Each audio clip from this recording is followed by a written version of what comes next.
¿Verdad? Hoy día queremos hablar, ¿cierto?, de los campamentos sociales, y para conocer todos los detalles de este tema está con nosotros Valentina Monsalves, directora regional de Techo, y Juan Carlos Santa Cruz, sociólogo. Bienvenidos.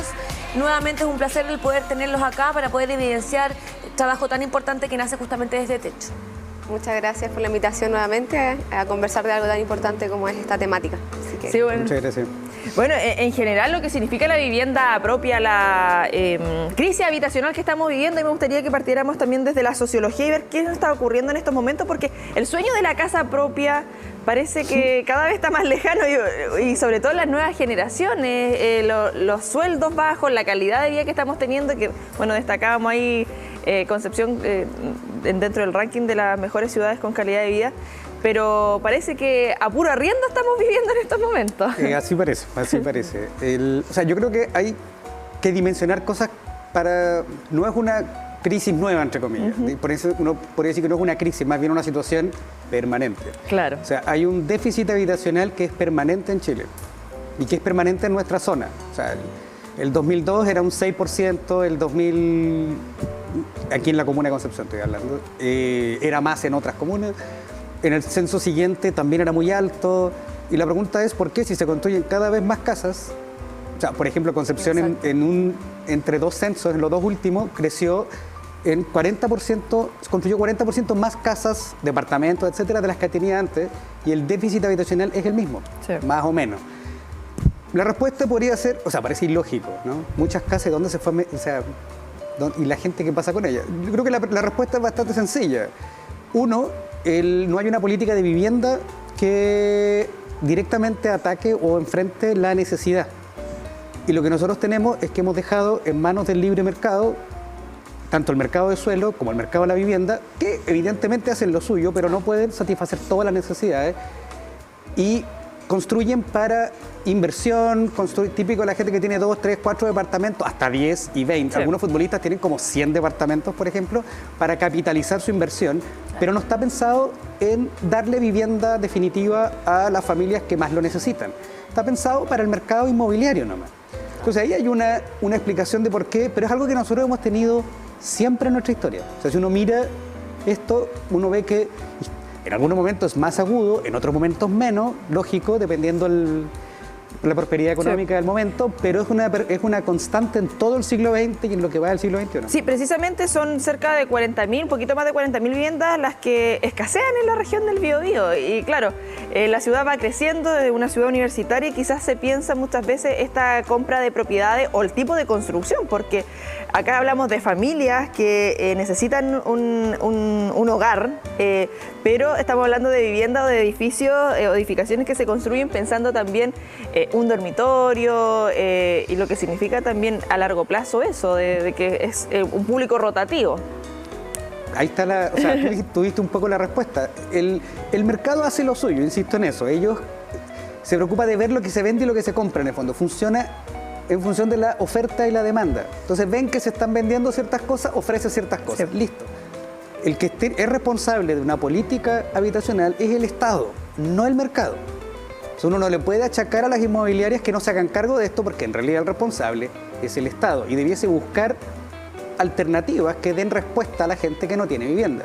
En Chile es un montón de gente, y en las zonas metropolitanas más grandes obviamente se concentran más, en la Gran Valparaíso, Gran Concepción, Gran, sí, Santiago, pero no solo, lo vamos a ver en casi todas las comunas con ciudades relativamente medianas o grandes. Valentina, bueno, desde también tu labor como directora de Techo, ¿cómo sientes esta realidad hoy día? Nosotros hemos salido a las calles y hemos ido evidenciando que la gente dice, no tenemos para poder tener la casa propia, estamos incluso intentando de la manera más positiva posible arrendar para poder, cierto, seguir viviendo en lugares que están lejos de ser la casa propia. ¿Cómo se evidencia y se ve la realidad hoy día desde Techo? Sí, bueno, como tú bien lo mencionabas, y se condice también con los números de nuestro último catastro, han aumentado la cantidad de campamentos a nivel regional y la cantidad de familias viviendo en campamentos, y se condice también con lo que nos cuentan desde los territorios, que esto está muy relacionado a la necesidad de independencia, ¿cierto? Y a los altos costos de los arriendos, que son las principales causas por las cuales las familias se ven prácticamente obligadas y desplazadas y se encuentran finalmente en esta situación de exclusión habitacional. Entonces se condice con el déficit habitacional que tenemos hoy día en Chile. Y nosotros lo vemos en el territorio. Nuestro catastro también lo menciona, o sea, es una temática que se repite a nivel nacional y la razón por la cual ellos llegan se repite también. Entonces, nosotros lo vemos en los territorios. Sí, ¿nos podrías comentar un poquito también del catastro, los lineamientos que realizan? Porque muchas veces cuando hablamos de campamento, y bueno, desde el Departamento de Prensa también se ha estado cubriendo ese tema en profundidad, lo que ocurrió la semana pasada, además, en San Pedro. ¿Cuáles son los estándares, cuáles son los lineamientos de ustedes al momento de hacer catastro y cuál es la realidad actual en nuestra zona? Bueno, partamos de la base, ¿cierto?, de la definición de campamento. Nosotros definimos campamento y también el MIMBU como 8 o más familias viviendo, ¿cierto?, en un territorio en conjunto, que tengan, ¿cierto?, una tenencia irregular del terreno, eso quiere decir que no son dueños del terreno, y además carezcan de alguno de los servicios básicos, al menos uno de los 3 que hay, ¿cierto?, agua, luz o alcantarillado. Cuando ya encontramos más de 8 o más familias en esas condiciones, nosotros las catalogamos como campamento y entra, ¿cierto?, dentro del catastro. Bueno, a nivel nacional el número es bastante alto, 1.290 campamentos, y en la región del Biobío, ¿cierto?, nosotros somos la segunda región con más campamentos a nivel nacional. Según nuestro catastro, alrededor de 198 campamentos, que se traduce en casi 10.000 familias viviendo en campamento acá en la región. Sí. Entonces, un número bastante alto que estamos, ¿cierto?, preocupados, y necesitamos obviamente que se genere este trabajo colaborativo que nosotros hemos repetido bastante y que en el fondo no depende solo del gobierno de turno, ¿cierto? Tiene que ser una política que se mantenga en el tiempo, es algo que viene, como bien mencionaba acá, que viene una problemática desde hace años y hoy en día tenemos una crisis que no veíamos desde los años 60. Entonces, súper importante ese trabajo colaborativo y trabajar tanto las organizaciones públicas, privadas, las organizaciones de la sociedad civil, para levantar esta problemática y buscar soluciones. Juan Carlos, ¿cuál es la importancia de hacer un diagnóstico real de lo que ocurre, pero también atrevernos a visibilizar temas como este? Ya se llega el invierno, el otoño, y justamente esta posibilidad de poder abrir los ojos y evidenciar la gran problemática que, como bien dicen, estamos viviendo con respecto a esto. O sea, yo creo que es fundamental, o sea, el trabajo que hacen es esencial, porque quizás la única entidad que se ocupa derechamente de catastrar, dimensionar, divulgar, para que nosotros podamos tener datos y saber cuál es la realidad que está ocurriendo. Todos tenemos una opinión porque todos hemos ido alguna vez, conocemos a alguien, hemos trabajado más o menos, pero el tener la dimensión de la situación es muy relevante. Porque además estamos hablando, bueno, obviamente se va a agudizar en otoño-invierno por las condiciones climáticas, pero estamos hablando de algo que es esencial. O sea, la vivienda es una necesidad básica. La gente puede quizás esperar para, no sé, comprarse un auto, comprarse un electrodoméstico, hacer otras cosas en su vida, pero no puede esperar para tener una vivienda. Entonces, si no logra acceder, por ejemplo, al mercado de arriendo o a la vivienda propia o a lo que sea, va a procurarse de alguna forma un lugar. Va a estar esa persona, su familia, sus hijos, etcétera. O sea, estamos hablando de algo que debiese estar mucho más visibilizado, porque es una de las grandes problemáticas del país, que yo siento que está muy poco visibilizado. Y como está poco visibilizado, muchas veces en el desconocimiento la gente suele tener ideas erróneas, o mucha gente comparte ideas erróneas respecto de los campamentos. Cree que la solución, no sé, es sacarlos del lugar porque no son propietarios y que los vamos a dejar en la calle, un niño, una niña, en invierno, una familia, o sea, una persona que necesita. Yo trabajé muchos años, o sea, mi primer trabajo en realidad hace muchos años fue en el programa Quiero mi barrio, que yo trabajaba para bienes nacionales. Justamente la misión que nosotros teníamos era regularizar todos los campamentos de la región del Biobío, que en ese momento tenían otro nombre, se les llamaba asentamiento irregular. Casi lo logramos. ¿Y hoy día qué situación tenemos? Peor que la que teníamos el 2002. Entonces, a mí, ¿qué fue lo que me enseñó? Que si uno no ataca las causas, siempre va... O sea, hay que resolver el problema que está detrás, que es muy lento. Sí. Pero, o sea, al mismo tiempo tenés que enfrentar el problema actual directo con políticas efectivas, con colaboración público, privada, comunitaria, etcétera, Pero hay que ir resolviendo el problema de desigualdad en Chile, que es largo, porque si no vamos a tener una y otra vez, con una pequeña crisis económica, con una recesión o con alguna situación externa, un boom de campamentos de nuevo. Y eso no puede ocurrir. Es que claro, porque tú señalas, hace 20 años atrás, como que suena, suena intenso. 2002 decías tú, ¿cierto? Sí. Han pasado 20 años y estamos en una 2001 situación... en realidad, del 2001 al 2002. Claro, lo que significa el aumento de los arriendos, porque hay un estigma también con los campamentos. Y como tú lo indicas, Juan Carlos, es fundamental visibilizarlo y por eso también queremos abordar esto, porque claro, se dice, son campamentos, se estigmatiza qué tipo de personas viven ahí. Sabemos que es una realidad y me imagino ahí tú también, Vale, lo puedes corroborar, lo que ocurrió con la pandemia. Muchas personas que quedaron sin trabajo, que no tenían para pagar el arriendo y tuvieron que buscar una alternativa a dónde irse. Claro, quizás la primera semana, el primer mes familiar, pero eso no da abasto y muchas personas lamentablemente terminaron yendo a campamentos porque no tenían otra opción, otra alternativa, lo que significó también la pandemia. Como tú indicas, llega una crisis, ya sea sanitaria, económica, y cómo se agudiza esto, y tenemos las cifras que tú nos comentabas anteriormente, Valentina. Sí, es verdad. Bueno, como tú bien mencionabas, la pandemia afectó bastante y se repite el discurso, lo mismo que les comentaba antes. Cuando uno tiene la oportunidad, ¿cierto?, de ir al territorio, estar con las familias y que ellos te cuenten su experiencia, finalmente se repite el mismo discurso. No me alcanzaba para el arriendo, viví hace años allegados con mis papás, tengo familia, hijos.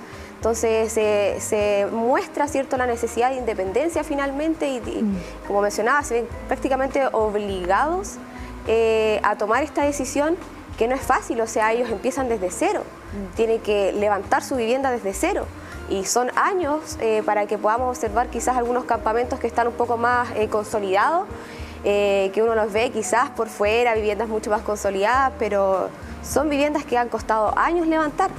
Y otros campamentos, cierto, que son más nuevos, en condiciones mucho más precarias. Juan Carlos, como bien dice Constanza, la situación de la pandemia agudizó este tema. ¿Qué pasó después con los incendios, verdad? ¿Y cómo se realiza también el proceso de regularización de lo que son los campamentos? ¿Cómo fue también esa instancia de ustedes de poder justamente ayudar y contribuir a personas que están en esta situación para que puedan permanecer o seguir, digamos, en toda esta dinámica de tener estas casas que han, como dicen ustedes, costado años construir?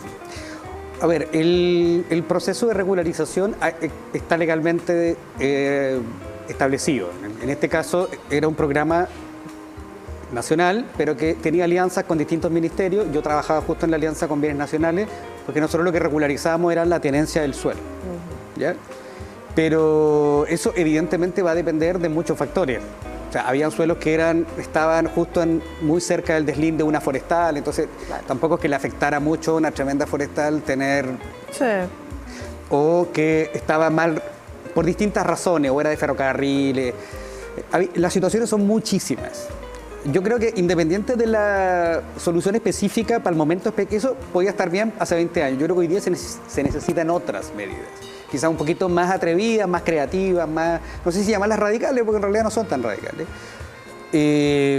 Algunas personas han pensado, por ejemplo, que el Estado o los municipios tengan la capacidad de construir para después poder arrendar a personas que quizás no quieren establecerse 40 años en un lugar a un arriendo ético.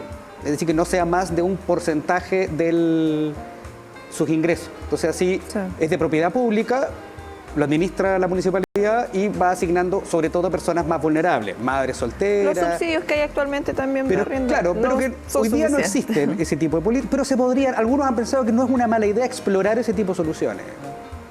Ahí habría que ver, yo creo que hay que atreverse a pensar soluciones más creativas. No solo la regularización del lugar en el que está. Quizás no toda la gente quiere ser propietaria. Yo creo que el sueño de la casa propia tiene mucho que ver con la precariedad de la vivienda en Chile. Que si yo no tengo casa, ¿dónde me voy?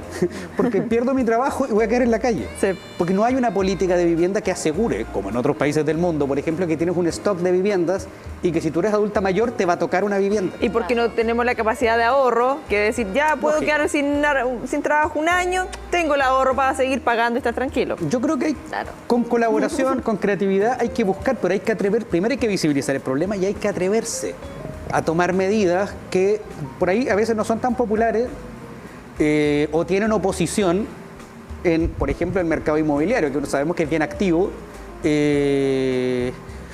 Hay una medida que yo no creo que sea básica, pero es simple, que es, por ejemplo, prohibir la venta de suelo público a proyectos privados que solamente buscan el lucro, que es legítimo el lucro, por cierto. Claro.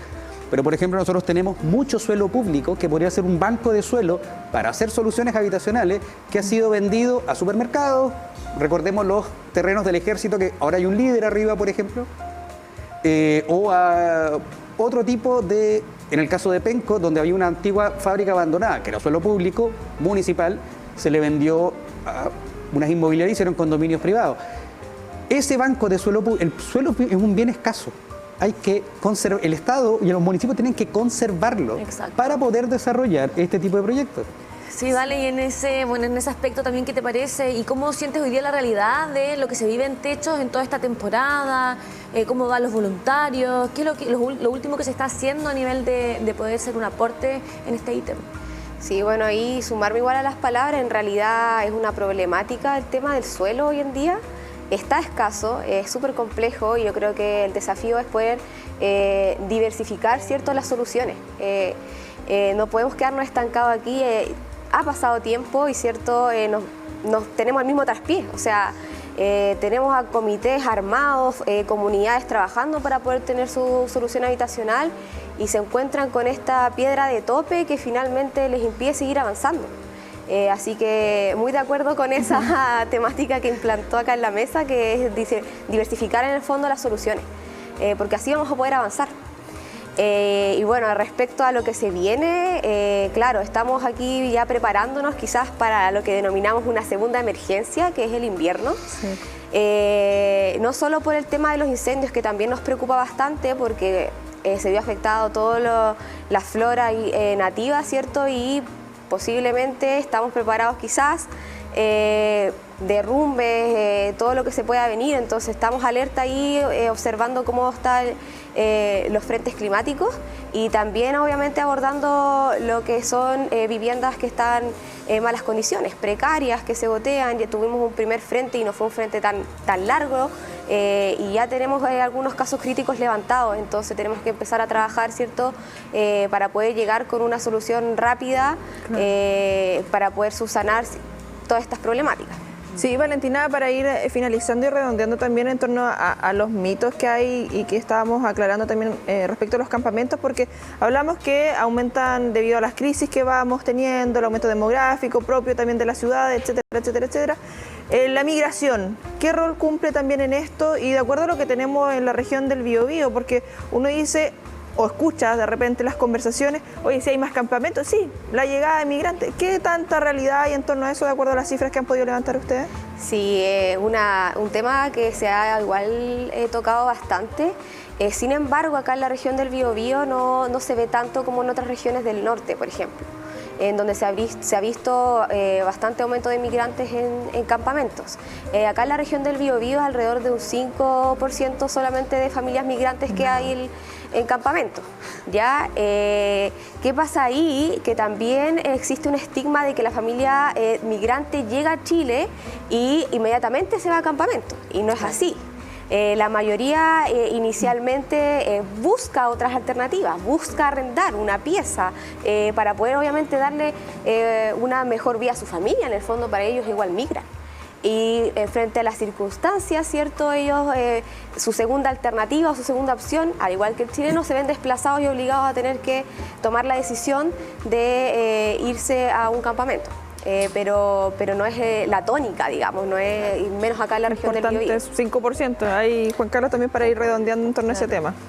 Sí, o sea, yo creo que lamentablemente se ha usado la migración como chivo expiatorio porque tiene un efecto grande. O sea, la gente ve personas que hablan con un acento distinto y es un blanco fácil, digamos. Momentos de inestabilidad económica, no es raro que algunos populismos busquen atacar blancos fáciles para construir un relato y sacar dividendos políticos de ahí.